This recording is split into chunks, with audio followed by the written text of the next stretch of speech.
अरे ओ नगर वालों,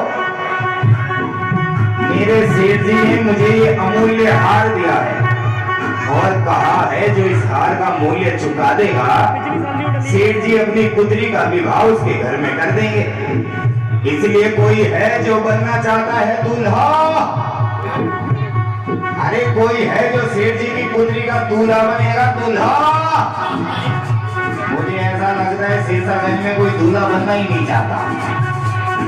अरे कोई मोटा छोटा लंगड़ा लूला जैसा भी हो चलेगा, बस इस हार को खरीद लो शीर्षागंज वालों, नहीं तो सेठ जी का ये हार बेचते बेचते मेरी बेटी विवाह लायक हो जाएगी। लाया जी लाया, लाया जी लाया,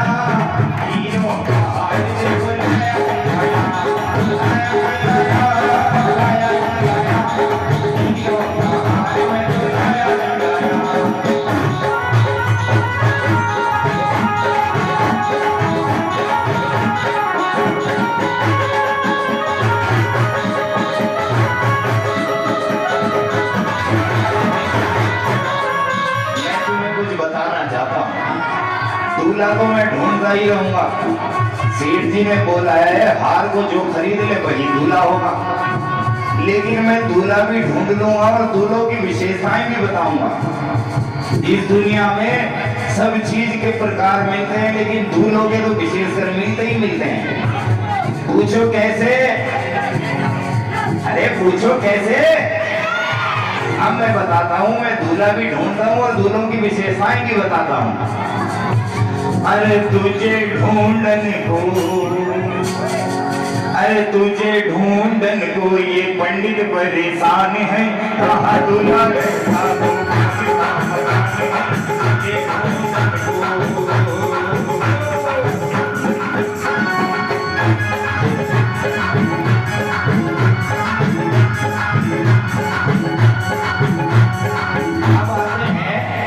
पहले प्रकार के दूल्हे, जिसका पति मोटा उसका भी बड़ा नाम है, मोटा जी मोटा, मोटा जी मोटा, जिसका पति मोटा उसका भी बड़ा नाम है। अरे बुग्गी में लगा लो, अरे बुग्गी में लगा लो,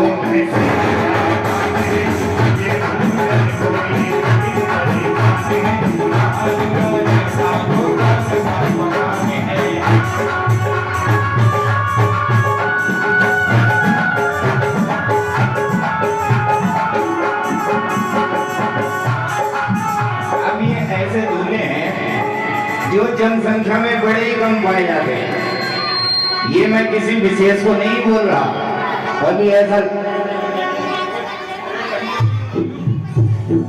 किसी विशेष को नहीं बोल रहा, तभी पता लगे कि कार्यक्रम के बाद मेरा क्रियाक्रम करो। जिसका पति गंजा उसका भी बड़ा नाम है, गंजा गंजा गंजा गंजा, जिसका पति गंजा उसका भी बड़ा नाम है। अरे अंगने में बिठा दो, अरे अंगने में बिठा दो, लगे चौधरी बजान है,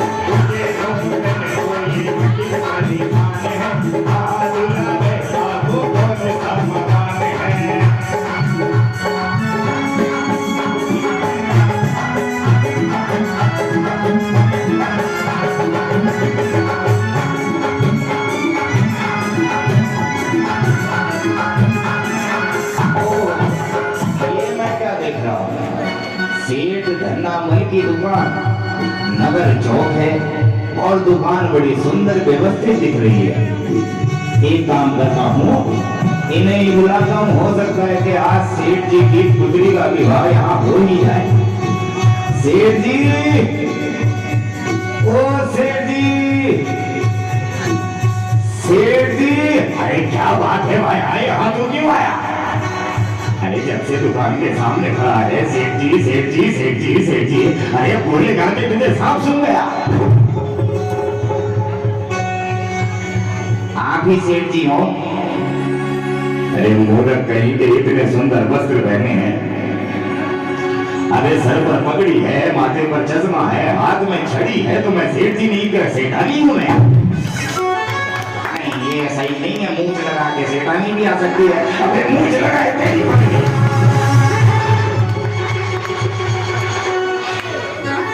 क्यों आया मैं पंडित हूँ। अरे पंडित है तो बता, मेरे घर में कथा करेगा, हवन करेगा, ये मेरे पिताजी का श्राद्ध करेगा, क्यों आया? पंडितों को देख के यही क्यों याद आता है? मैं नगर के सेठ जी के पास से आया हूँ, वो कह रहे हैं कि जो इस हार का मूल्य चुका देगा, हम अपनी पुत्री का विवाह उसके घर में कर देंगे। अबे पंडित के बच्चे, मैं अपनी सेठानी से परेशान हूँ, मेरा दूसरा विवाह करा के मुझे मौत के घाट उतारेगा क्या? अरे सेठ जी, आपको विवाह नहीं करना कोई बात नहीं, आप अपने बेटे का विवाह कर देना, मेरा बेटा नहीं है। आप अपने भांजे का विवाह करा देना, मेरा भांजा भी नहीं है। आप अपने भतीजे का विवाह करा देना, मेरा भतीजा भी नहीं है। ऐसे क्या सारा खानदान ही निमट गया? पंडित के बच्चे,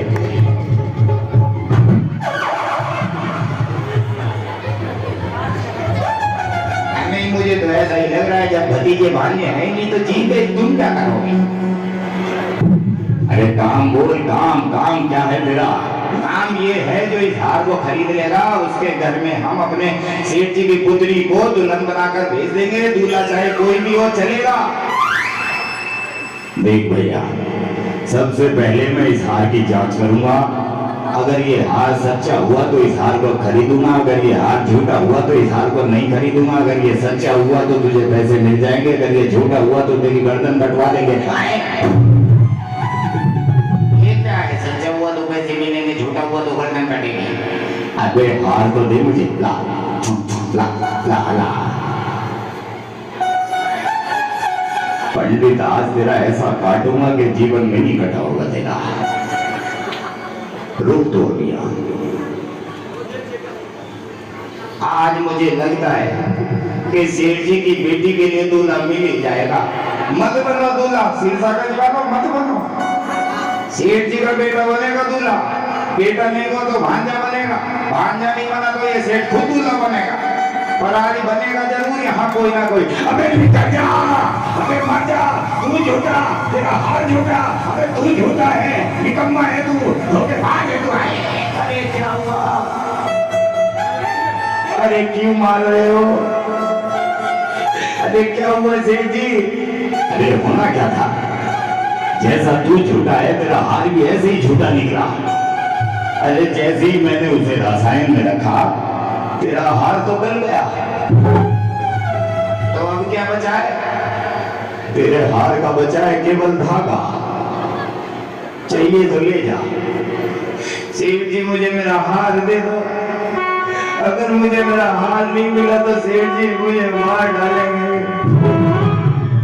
अगर मैं मर गया तो मेरी पत्नी और मेरे बच्चों का क्या होगा? मैं अपनी पत्नी का अकेला ही पति हूँ। मुझे मेरा हार दे दो। अबे हार गया कल, मैं फिर राजा जी के पास जाऊंगा। अबे राजा के पास जाके महाराजा के पास जा, मैं किसी से नहीं डरता। राजा जी दरबार में बुलाएंगे, तुम्हें देख रहा मैं तू दंड दिलवाऊंगा, और जब तक इस राज्य से नहीं जाऊंगा जब तक तुम्हारा श्राद्ध नहीं खा लेता। अबे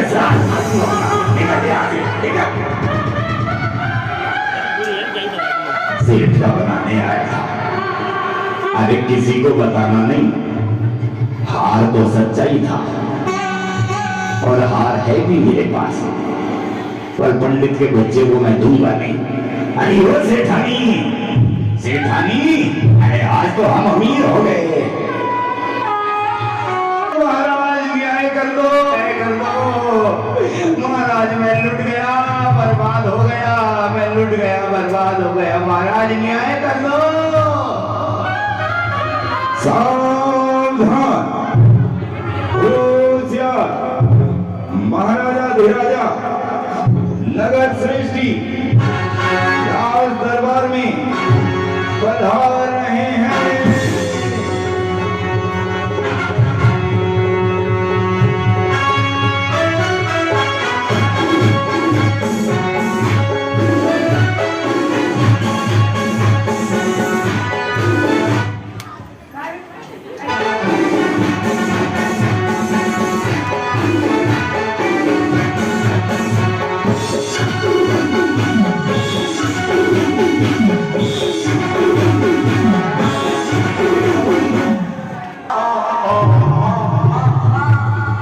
किसके बेटे हो? आदमी का ही। मैंने तुम्हें पहचाना नहीं। अरे पहचानोगे कैसे?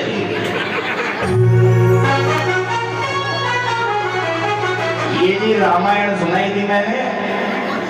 रावण का वध हो गया, अब अपने अपने घर जाओ। अरे मुझे कुछ समझ क्यों नहीं आ रहा?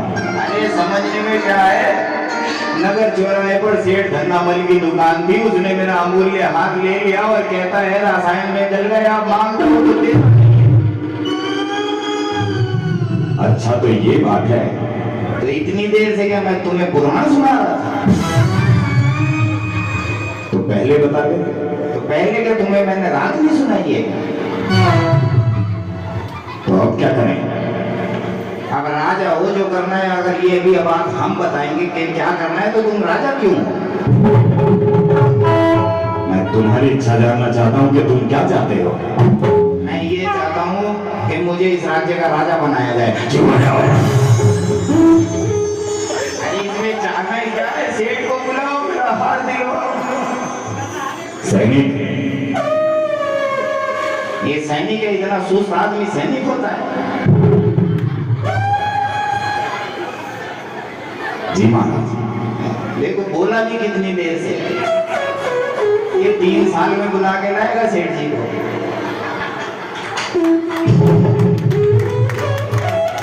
तुम सीधे जाओ और जो सेठ धरना मर जाए उन्हें राज दरबार में लेकर आओ।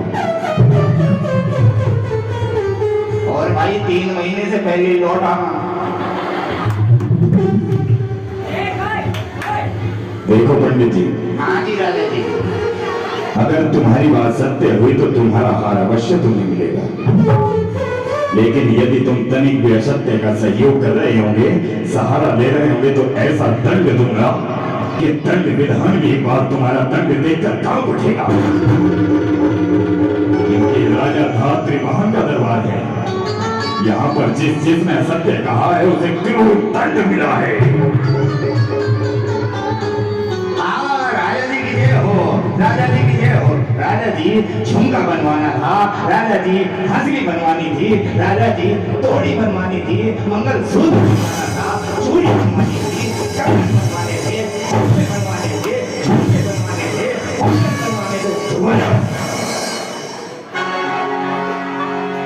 अगर आपको कुछ मुझसे काम था तो आप ही मेरी दुकान पर आ जाते हैं। एक राजा तुम्हारी दुकान पर आएगा? अरे राजा नहीं, ग्राहक बनकर आते। हम तुमसे कुछ पूछना चाहते हैं। ये सोने का भाव क्या चल रहा है? जितना पूछो उतना ही उत्तर देना। तुम इन पंडित जी को जानते हो? कौन पंडित? कहाँ का पंडित? अरे मुझे देख ले, मैं जिसका तूने हार लिया तो हार दे दे, नहीं तो तेरा श्राद्ध खा के जाऊंगा यहाँ से।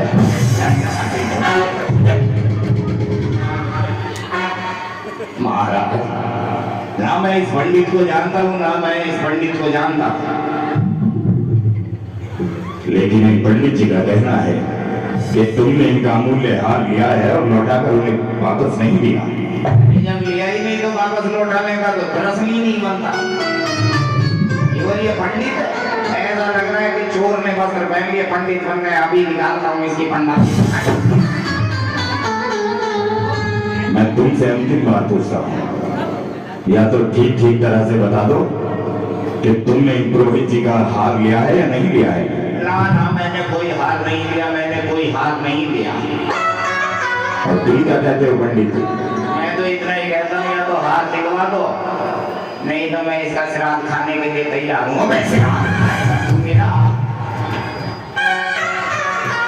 मैं जानता हूँ ये समस्या का समाधान ऐसे नहीं होगा। जैन धर्म पर आस्था रखने वाला मेरा मित्र, जो पुरुष होते हुए भी पूज्य है, मैं उसे राज दरबार में बुलवाता हूँ, वही समस्या का निवारण कर सकता है। हाँ सेठ जी, ये क्या कर रहे हो? पंडित जी से भोजन के लिए पूछ रहा हूँ कि खाओगे या नहीं खाओगे। सैनिक जी महाराज। अरे आलसी सैनिक है तुम्हारा ये। इससे तो नौकरी पे मुझे रख लो। तुम जाओ और मेरे मित्र सुदर्शन को लेकर आओ। ठीक है, इसके रिटायरमेंट के बाद मुझे ये भर्ती देना, मैं बड़ा परेशान हूँ। अब तुम दोनों मेरी बात ध्यान से सुनो। यदि तुम दोनों ने असत्य बोला होगा तो दंड विधान के अनुसार तुम्हें ऐसा दंड दूंगा कि जिसके बाद तुम जीवन में कभी भी असत्य नहीं बोलोगे। ये बात ध्यान रखना कि इस राज्य में, राज दरबार में न्याय अवश्य होता है और आज न्याय होकर रहेगा। अरे मिले मित्र से मित्र मिले, मिले मित्र से मिले, राजा और सुदर्शन जी का मिलना बड़ा विचित्र। मिले मित्र से मित्र मिले, मिले मित्र से मित्र। राजा जी कहिए, आज राज दरबार में अचानक मुझे बुलाने का कोई विशेष कारण? मेरे मित्र सुदर्शन, आज हम एक अजीब से समस्या में पड़ गए हैं। इन राज पुरोहित का कहना है कि ये पड़ोसी राज्य से हमारे राज्य में एक अमूल्य हार लेकर आए थे, जिनका हार लेकर इन सेठ धन्ना मल्लम ने लौटाकर नहीं दिया। हम इसी बात से डर रहे हैं कि यदि ये सेठ धन्ना मल असत्य कह रहे होंगे और इन पुरोहित के साथ कुछ उल्टा सीधा हो गए तो हमारे दंड विधान न्याय व्यवस्था को लोग कोसेंगे।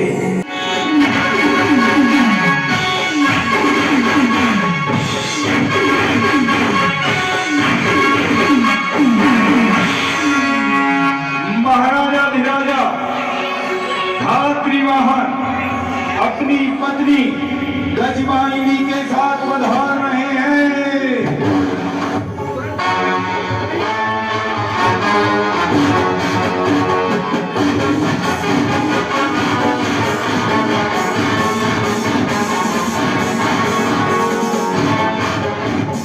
देख रहे हो सुदर्शन, ये होता है कर्मों की गति। जब तक तुम हमारे प्रिय मित्र थे तब तक रोज राजा समझकर, राजा का मित्र समझकर तुम्हारे सम्मान किया करते थे, और आज देख रहे हो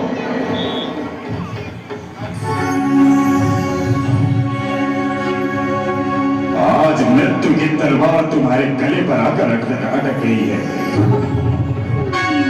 तुमने हमारी मित्रता, अपने संबंधों, अपने धर्म तक को अपमानित किया है। इसलिए विलंब न करते हुए इन्हें मृत्यु दंड शीघ्र दिया जाए।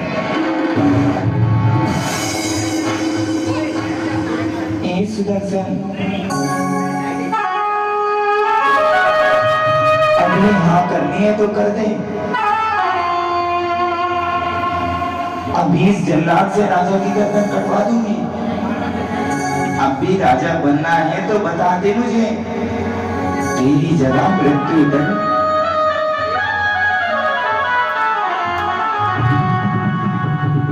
तेरी जगह में चाहूं तो राजा को भी मरवा सकती हूँ। महारानी जी राजा जी, क्या बात कर रही हो? मैं तो कह रही हूँ, मैं तो तेरी माँ जैसी थी। क्या तुझे मेरे शयन कक्ष में आते हुए लज्जा नहीं आई? अरे जिसकी मति मारी जाती है उसे माँ, बहन, बाप, दादा, भाई कोई नहीं दिखता। आवाज सर झुकाए बैठा तो है सरबंदगी से। राज का चकार, अपना कार्य शुरू करो। सुदर्शन,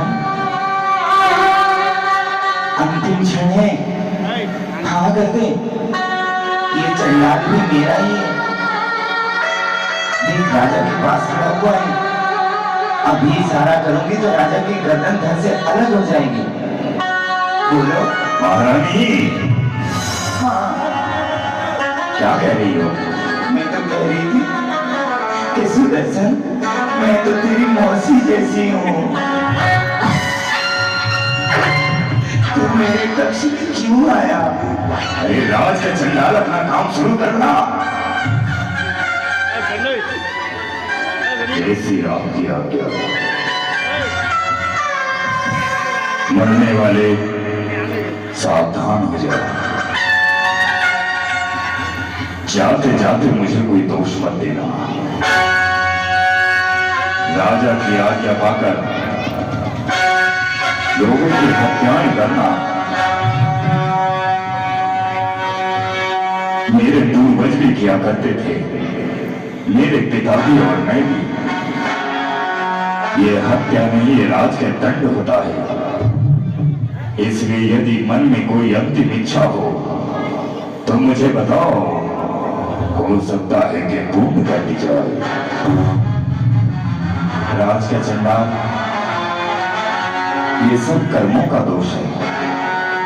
और यदि तुम मेरी अंतिम इच्छा जानना ही चाहते हो तो मेरी ये अंतिम इच्छा है कि जिस समय तुम्हारी ये तलवार मेरी गर्दन काट रही हो, उस समय मेरे मुंह से नमोकार महामंत्र का स्मरण हुआ।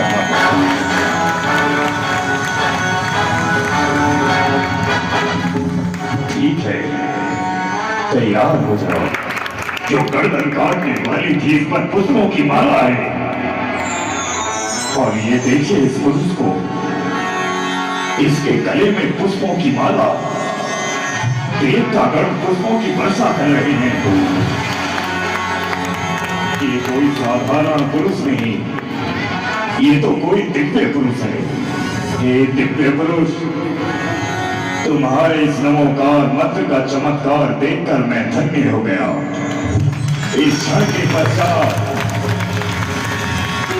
इस नमोकार मंत्र को साक्षी मानकर कहता हूं कि जीवन में अब कभी भी किसी की हत्या नहीं करूंगा, नहीं करूंगा। धन्य हो, धन्य हो, धन्य हो।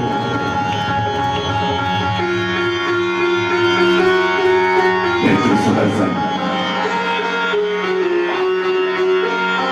हमें क्षमा कर दे।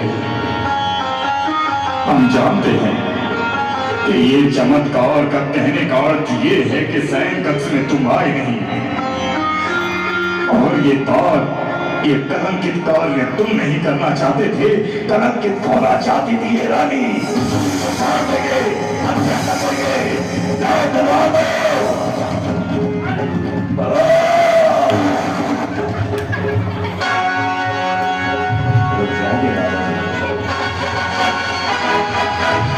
तुम्हारी पत्नी ने मेरे साथ गलत किया है। तुम्हारी पत्नी ने मेरे साथ छल किया है। देख रही हो महारानी, यही होती है कर्मों की गति। कुछ देर पहले जो मौत मेरे सर पर थी, वो मौत तुम्हारे सर पर मंडरा रही है। राजा जी, इस रानी को दंड मैं दूंगा। तो आप तो ये लोग अपने हाथों में तलवार और हत्या कर दो इसके, जिसने हमारी मित्रता, हमारे भाईचारे को कलंकित किया है। महारानी, अपनी गर्दन नीचे करो और मरने के लिए तैयार हो जाओ।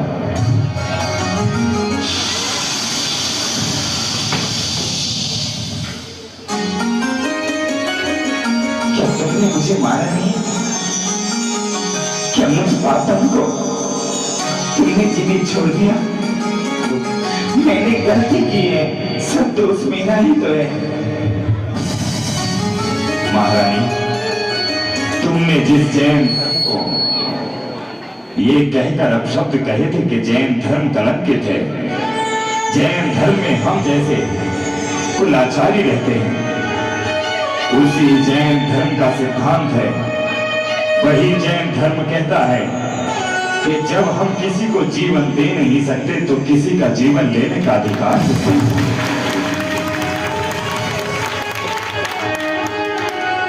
मेरा वही जैन धर्म कहता है